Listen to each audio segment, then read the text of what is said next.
100 দিন 100টি ম্যারাথন আর প্রায় 4200 কিলোমিটার দৌড়, সবই বাবার স্মরণে। যুক্তরাজ্যের গ্রেটার ম্যানচেস্টারের বাসিন্দা হানা কক্স, বয়স 41। প্রয়াত বাবার জন্মভূমি ভারতকে ছুঁয়ে দেখতে তিনি বেছে নেন ঐতিহাসিক ইংল্যান্ড কাস্টমস লাইন। শুরুতে পরিকল্পনা ছিল গাড়িতে পথ পাড়ি দেওয়ার, কিন্তু 2025 সালের মে মাসে দৌড় শুরু করে তিনি সিদ্ধান্ত নেন পুরো পথটাই দৌড়ে শেষ করবেন। এই যাত্রা সহজ ছিল না। স্কোলিওসিস, অটোইমিউন রোগ, এমনকি 1 সপ্তাহ তীব্র গ্যাস্ট্রোএন্টেরাইটিস নিয়েও তিনি থামেননি। হানা কক্স বলেন, আমি কখনো দৌড়বিদ ছিলাম না। আমাকে যারা চেনে তারা অনেকেই বিশ্বাস করতে পারবেন না এটা আমি করেছি।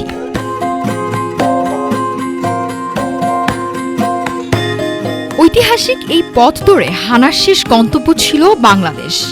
ব্রিটিশ ইস্ট ইন্ডিয়া কোম্পানির সময় সে পথে চলত বাণিজ্য।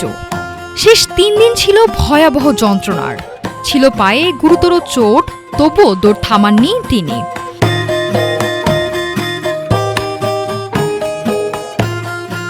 হানার এই যাত্রার অনুপ্রেরণা তার বাবা ডেরিক কক্স। কলকাতায় জন্ম, পরে যুক্তরাষ্ট্রে পাড়ি।